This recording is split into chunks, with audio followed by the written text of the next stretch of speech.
La condición humana. Si hiciéramos un listado con las preguntas más comunes en la filosofía, deberíamos poner a dos de ellas en un lugar de honor. ¿Qué es el ser? ¿Y qué es el hombre? ¿Qué es el hombre?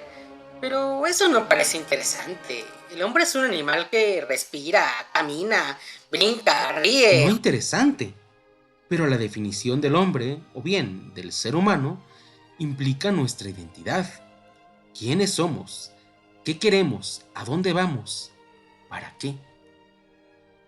La definición del hombre es lo que da sustento a la política, a la ética, a las reflexiones sobre cómo conocemos, a la filosofía en general. Y bueno, ya hablando de las diferentes definiciones del hombre, Platón, por ejemplo, según cuenta Diógenes Laercio, había definido al hombre como un bípedo implume. Y todo iba bien hasta que en una broma filosófica, Diógenes desplumó un gallo y dijo, ahí tienen al hombre de Platón. Pero esto es más bien una broma, y en todo caso una leyenda. La definición platónica la hemos visto ya en el video sobre el amor platónico. El hombre es el símbolo del hombre, lo que quiere decir que un hombre en solitario no se entiende, que es un ser necesitado del contacto con otros como él, un ser social, o bien, un ser erótico. Y así como Platón, Aristóteles también tiene su propia definición, o dos de ellas. Es un animal racional y también es un animal político, son politicón. O podemos encontrar en la Biblia que es un ser hecho a imagen y semejanza de Dios. O ya hemos visto también a Heidegger, para quien es el ser ahí, aunque sobre eso faltó explicar más. Y no olvidemos a Sartre o Pico de la Mirandola, para quienes el hombre es el ser sin esencia, pues ésta se la construye a sí mismo en el transcurso de su vida. Pues bien, Hannah Arendt tiene su propia definición. Ella dice, El hombre es el ser condicionado. Vaya, el hombre es el símbolo del hombre. El hombre es el ser ahí. El hombre es el ser condicionado. Pero estos filósofos estaban locos. ¿Por qué dan definiciones tan extrañas? pues mira, si no recuerdas esas definiciones, puedes revisarlas en estos videos. Pero ahora, retomando a Hannah Arendt, ¿a qué se puede referir su definición? Hagamos antes una comparación con los animales, respecto de la mayoría de los cuales el hombre es más débil, es en realidad muy indefenso. Mientras que, por ejemplo, un caballo necesita muy poco tiempo para aprender a caminar y ser autosuficiente, a un ser humano le toma algunos años. Y si estuviéramos solos en la selva, uh, somos más débiles que osos o tigres, o que los leones en la sabana. Somos también más lentos y nuestro sentido de la vista, del oído o del olfato son igualmente muy deficientes en comparación con muchos animales. Y sin embargo, estamos en la cima de la pirámide, gobernamos el planeta. Pero ¿cómo hemos hecho para forjar nuestro imperio? ¿El imperio de la humanidad? ¿Cómo le hemos ganado a lobos, tigres y osos? Nosotros disponemos de algo que ellos no. Claro, nuestra razón. Sí, claro, pero como te digo, imagínate que estuvieras tú solo en medio de la selva. Eres muy inteligente, pero ¿tú cómo crees que resulte tu aventura? ¿Porque eres más inteligente vas a triunfar? No, yo creo que me van a comer. Entonces, sí, claro, nuestra razón, pero sobre todo nuestra tecnología. Bueno, pero la tecnología la tenemos gracias a nuestra razón. Claro, por supuesto. Pero la tecnología es como la razón que ya dio sus frutos. La tecnología nos permite cruzar los límites que la naturaleza nos impone. Mientras no veremos a un pez fuera del mar o a una gallina sumergirse en él, nosotros podemos ambas cosas e incluso levantar el vuelo. Todo ello gracias a nuestra tecnología. Es que podemos inclusive salir de nuestro planeta. Dice Arendt. Desde hace algún tiempo, los esfuerzos de numerosos científicos se están encaminando a producir vida también artificial, a cortar el último lazo que sitúa al hombre entre los hijos de la naturaleza. Aspiramos incluso a crear vida artificial. Y a la vista de todo esto que parece sacado de una novela de ciencia ficción, debemos preguntarnos por la condición humana. ¿Qué es lo que nos hace humanos? Verdaderamente somos impresionantes. Nuestro dominio tecnológico nos da el poder, pero también, piensa Hannah Arendt, nos arroja a un abismo. Estamos convirtiéndonos en máquinas de saber cómo. Sabemos cómo, por ejemplo, producir bombas explosivas. Somos grandes, tanto que podemos destruir el planeta en el que vivimos. Sabemos el cómo, pero ¿somos lo suficientemente sabios como para controlar todo este excesivo poder que nos da nuestro conocimiento? Habiendo llegado a lo más alto, ahora nos hemos convertido en una amenaza para nosotros mismos, nuestro planeta y nuestra supervivencia. ¿Y toda esta tecnología, cómo surgió? ¿Brotó de la nada o germinó de la tierra como si se tratase de una planta? No, bueno, nosotros la hicimos. Como te digo, existe gracias a nuestra razón. Muy bien, pues esto es a lo que se refiere Hannah Arendt, las condiciones de la vida humana. Ciertamente no habla del ser humano en términos de la biología. Para poner a Hannah Arendt en palabras propias, ella ve al humano desde un aspecto adjetivo-conductual. Al margen de la biología o la genética, ¿qué nos hace humanos?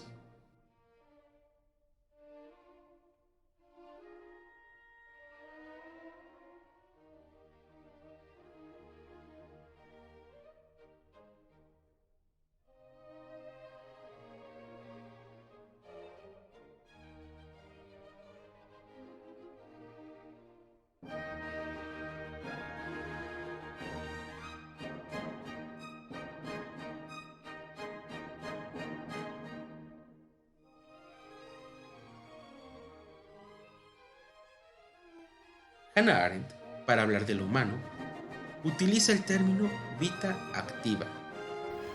Con la expresión vita activa me propongo designar tres actividades fundamentales: labor, trabajo y acción.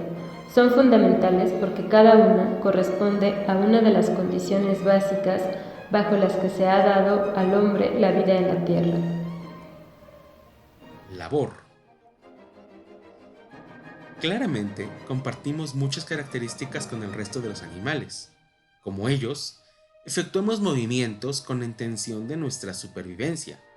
Y así como una leona caza a una presa para después poderse alimentar, así también lo hacemos nosotros, aunque el proceso sea mucho más elaborado. ¿Qué? ¿Qué sucede? Pues yo no recuerdo nunca haber cazado o matado a algún animal. ¿Tú sí? Pues no, claro que no. Bueno, ¿Sí? ¿Pero tú has ido de caza? ¿No sabes qué? no, a ver, espérame. Yo creo que sí he matado animales. O tú nunca has matado moscas, o moscos, o cucarachas, o... Bueno, pero ellos no cuentan.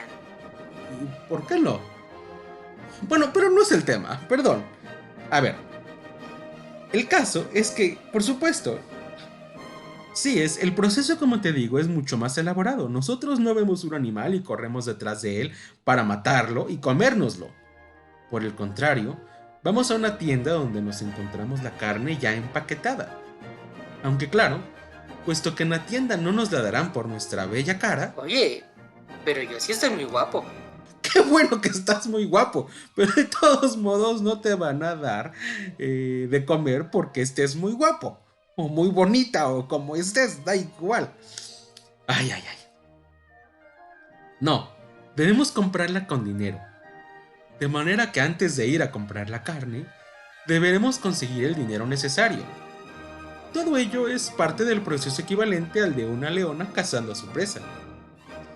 Y bueno, además la carne no aparece mágicamente en las tiendas, sino que un ganadero debe haber vendido alguna vaca a alguna tienda y sus trabajadores cortado la carne y posteriormente empaquetado para que finalmente pueda llegar a nuestros platos. Mucho más elaborado el proceso, más humano. Bueno, es que, aunque también, tenemos que decirlo, menos respetuoso. Parece que todo se ha convertido en un insensible intercambio económico, en que la vida animal pareciera haber perdido toda importancia. Somos humanos y tristemente, a menudo esto significa somos crueles. Pero al margen de estas reflexiones sobre la crueldad de la humanidad, compartimos con los leones y con todos los animales el hecho de que para sobrevivir debemos buscar nuestro alimento. A esta actividad relacionada con la supervivencia, Hannah Arendt le da el nombre de labor. Labor que, como hemos dicho, es una de las 3 actividades fundamentales que componen el término vita activa. Labor es la actividad correspondiente al proceso biológico del cuerpo humano, cuyo espontáneo crecimiento, metabolismo y decadencia final están ligados a las necesidades vitales. La condición humana de la labor es la misma vida. La labor es entonces, según Hannah Arendt, una actividad relacionada con mantener la vida. La vida es la primera condición humana, aunque claro, no es exclusiva nuestra. Y bueno, también los procesos relacionados con la vida, que son no intencionales, sino más bien mecánicos, como por ejemplo el metabolismo o, bueno, dormir. Resumidamente, las funciones de la vida. Vale la pena detenernos para eliminar una posible confusión. Si en nuestro caso debemos trabajar para conseguir dinero y poder con él comprar la comida que necesitamos para vivir, entonces el trabajo que estamos haciendo es parte de la labor, pues su función es, al fin y al cabo, mantener la vida. Entonces, a menudo el trabajo, ser chofer de un taxi, maestro de una escuela, albañil en una obra o doctor en un consultorio. ¿O youtuber? Bueno, youtuber también. Pero, en fin, todos estos son ejemplos de labor. Y ello genera confusión, porque además de la labor, Hannah Arendt utiliza el término trabajo, pero no se refiere a la actividad que haces para ganar dinero. No es, por supuesto, que el modo en que cotidianamente usemos la palabra trabajo para referirnos a un empleo sea incorrecto. Sencillamente no es el significado que tienen estas palabras en la filosofía de Hannah Arendt. Y ella misma reconoce que no es usual el modo en el que ella utiliza las palabras. La distinción que propongo entre labor y trabajo no es usual. Pero entonces, para eliminar las confusiones, repitamos.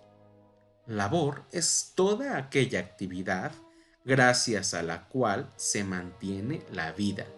Y esto es desde comer hasta conseguir dinero para poder comprar comida y sobrevivir.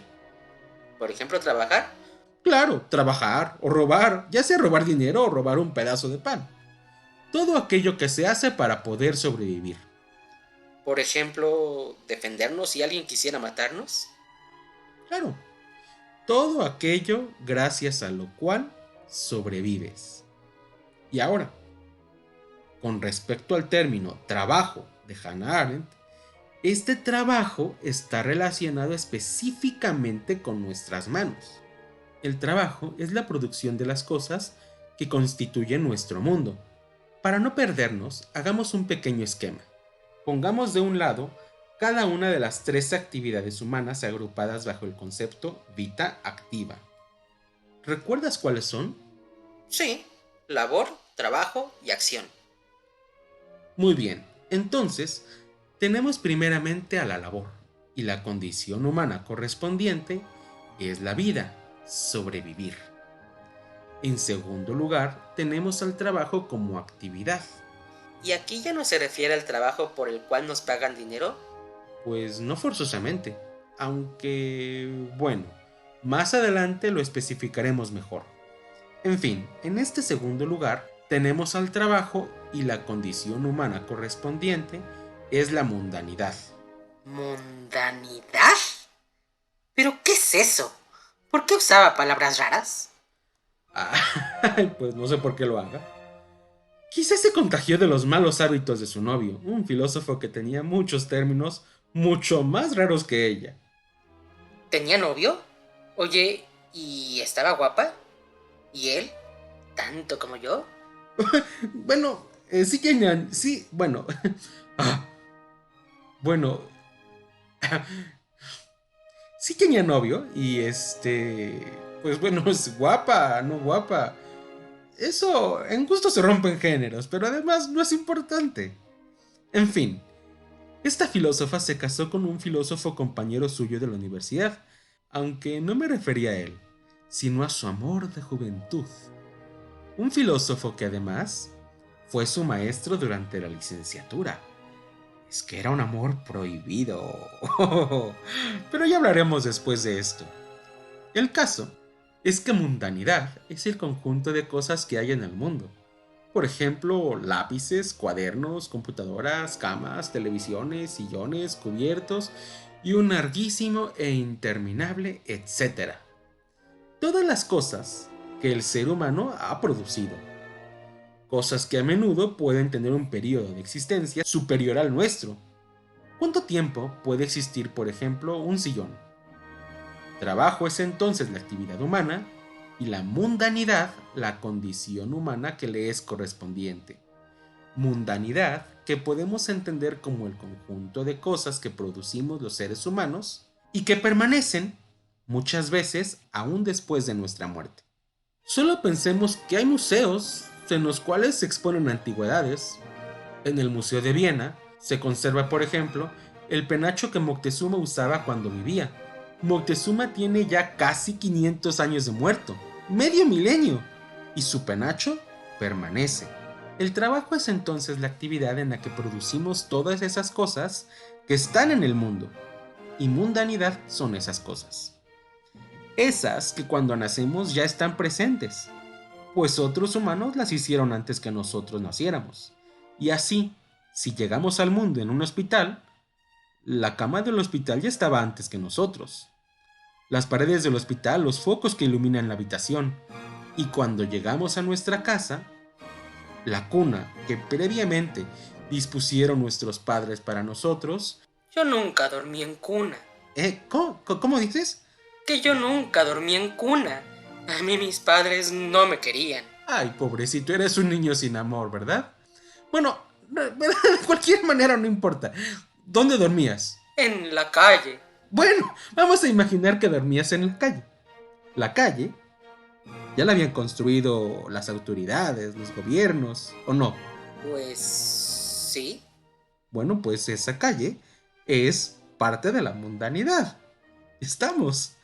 Ay, ¡Epa! Que este tiene su nombre. Perdón. Nacemos, en fin, si me permites continuar. Adelante, continúa. Muchas gracias. Nacemos en un mundo lleno de cosas que facilitan nuestra vida y la condicionan en medio de paredes y de un entorno que desde nuestra primera respiración nos sitúa en una posición privilegiada respecto al resto de los animales. Vivimos en una sociedad equipada. ¿Con tecnología? Precisamente, con tecnología. Comparémonos nuevamente con los gatos y pensemos en otra época, por ejemplo el 2000 a.C. Y miren, pasado el tiempo, en realidad la naturaleza de los gatos no ha cambiado tanto, o quizá por vías de la evolución se haya modificado algo, pero demasiado poco, prácticamente imperceptible. Pero ahora pensemos en los seres humanos que se han transformado. ¿Es que tú no eres un ser humano? ¿Qué? ¿Tú no eres ser humano? No entiendo tu pregunta. Dijiste que se han transformado. ¿Tú qué eres? Que nos hemos transformado. ¿A gusto? Sí, a gusto. De ellos. En fin. De ellos. Hasta ellos. De ellos hasta nosotros. En fin. Físicamente, en realidad, las diferencias probablemente pasen desapercibidas. Yo soy muy guapo. Que qué bueno que eres guapo, pero de cualquier manera, las diferencias pasan desapercibidas. Podríamos disfrazar a una persona de una época para que aparentara ser de otra. No son diferentes, pero ¿verdaderamente son iguales? Porque los gatos se han mantenido no solo en su forma física, sino también, de modo general, en sus hábitos. Y los cambios que puedan haber tenido ha sido principalmente por su relación con los seres humanos. Se han vuelto domésticos. Pero en nuestro caso, unos y otros, humanos todos, somos sin embargo muy diferentes. Unos están desnudos y vestidos solo para que este video no sea pornográfico, y otros visten ropas de metal, y otros más mezclilla. Pero podemos hacer una comparación aún mejor. Por ejemplo, con los cocodrilos, descendientes de los dinosaurios. ¿Cuánto ha cambiado su comportamiento? A lo largo de alrededor de 83 millones de años, en mi casi nulo conocimiento de zoología, puedo suponer que aunque muy seguramente haya habido cambios, ellos han sido principalmente evolutivos y pasivos. Ellos adaptándose a los cambios en el planeta, el clima o a la aparición o desaparición de otras especies animales.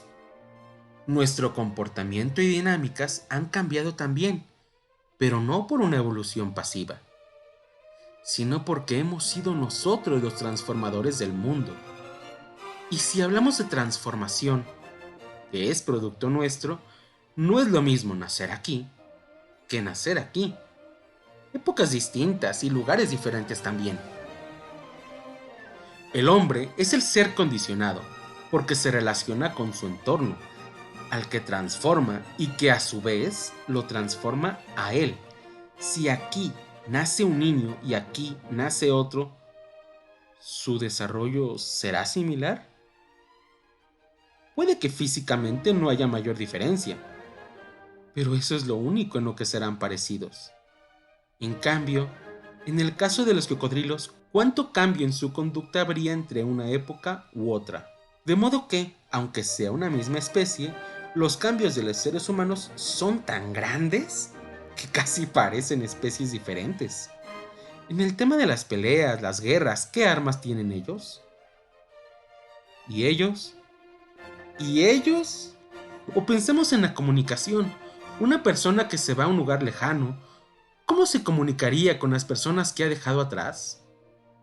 Vamos a imaginar que viajó una distancia de una ciudad a otra, o de un país a otro. Tú dime uno, por ejemplo. Pues no sé, Brasil, de México a Brasil. La verdad es que yo no sé, no creo que una persona de esa época se atreviera a hacer ese viaje en solitario. Sus movimientos eran grupales, iba con su grupo. No hacía un viaje para ir a visitar a Pelé o Maradona. No, pues no creo. Pero imaginemos que por alguna razón está muy lejos. ¿Cómo se comunica? Uy, pues no podría, no habría cómo. Y en el caso de él, Pues imagino una carreta, una carta. ¿y en cuánto tiempo llegaría la respuesta? Uy, pues no lo sé. Años quizá. ¿Y en su época? Pues WhatsApp, Facebook, Twitter, YouTube. ¿Y cuánto tarda? Si hay buena conexión, pues es instantáneo. Y ahora, en relación con el conocimiento, ¿cómo pueden adquirirlo ellos? Pues, platicando. Pero ¿cómo pueden aprender lo que algunos de ellos, por ejemplo, de 100 años antes habían dicho? 100 años antes. Sí, imaginemos que la época es, por ejemplo, 8000 antes de Cristo. ¿Cómo se podrían enterar de lo que dijo alguien en el año 7900 antes de Cristo? Pues supongo que por los relatos de los más ancianos. Bueno, pero ello sería con respecto a algún personaje importante o cualquiera persona. No, no cualquier, seguramente alguien que haya logrado alguna hazaña importante y que se haya convertido en leyenda. Pero no lo que hizo su abuelo o su bisabuelo. Pues, no, no. Entonces podríamos decir que el conocimiento tampoco es posible. Pues así como lo planteas, no. Y él, digamos en el año 1400, 1400. Pues todavía no existía la imprenta, de modo que, aunque sí había libros, no parece posible que imprimieran muchas copias y los publicaran. De modo que los pocos libros tenían que escribirlos a mano. Y entonces la mayoría ni siquiera sabía leer. no sabían. Entonces era difícil conseguir el conocimiento. Mucho. ¿Y él qué puede hacer para aprender? Él. Pues es una gran cantidad de libros, ya sea impresos o en PDF, hasta páginas de internet y videos en YouTube, de esos malos que hacen algunos youtubers. Entonces, ¿podemos decir que el conocimiento es un poco más accesible? Poco. No, mucho, muchísimo más accesible. ¿Y el conocimiento transforma el mundo? Pues sí. Bueno, pues eso es a lo que Hannah Arendt se refiere cuando dice que el hombre es el ser condicionado. Lo que es depende del lugar en el que nace, en el que hay muchas cosas, lápices, computadoras, televisiones, refrigeradores, etcétera, cosas que él, en tanto que especie humana, hizo. Entonces, él determina el lugar en el que vive, pero también el lugar en el que vive lo determina a él. Y bueno, ahora, por último, acción, la tercera de las actividades incluidas en Vita Activa. La tercera de las actividades humanas, aunque a diferencia de las dos anteriores, esta sí es exclusiva suya. Cuando nacemos, nos vamos construyendo a nosotros mismos. Hablamos en un mundo junto con una multiplicidad de personas, pero cada una es única. Cada persona es un individuo independiente y exhibe su singularidad a través de su acción. La acción es, usando una alegoría, la firma de la persona, la huella digital, su pensamiento. El pensamiento que cada quien expresa. La acción es la palabra en tanto que expresión de un pensamiento singular.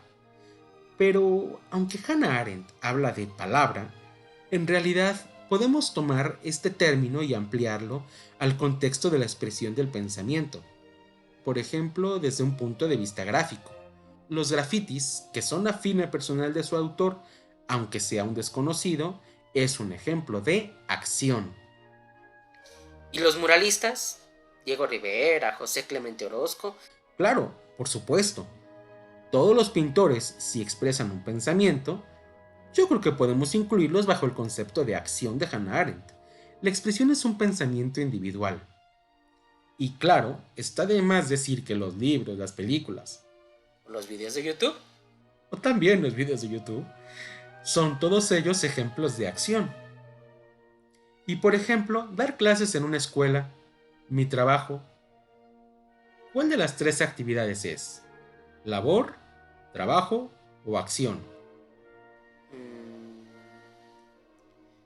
Quedamos que labor es el conjunto de actividades con el fin de sobrevivir. Bueno, entonces es labor, porque trabajas para ganar el dinero que necesitas para comprar comida y poder vivir. Sí, Pero también es acción, porque aunque nos cuentes lo que otros filósofos pensaban, también a veces nos presentas una interpretación personal o algo tuyo. sí, también. Y trabajo... eso no tanto. Porque tú no estás produciendo cosas, solo palabras. Si por ejemplo fueras un carpintero, pues sí, entonces las sillas, las mesas, los muebles Serían cosas que dejas que se queden en el mundo, la mundanidad. Muy bien, pues todo esto es Hannah Arendt. Hay mucho más, por supuesto, de Hannah Arendt y la veremos posteriormente. Pero de momento, eso es todo, amigos. En fin, en nuestro próximo capítulo hablaremos sobre Zygmunt Bauman, que es un filósofo pues bastante actual. Realmente no tiene muchos años de muerto. Murió en 2017. Es muy actual.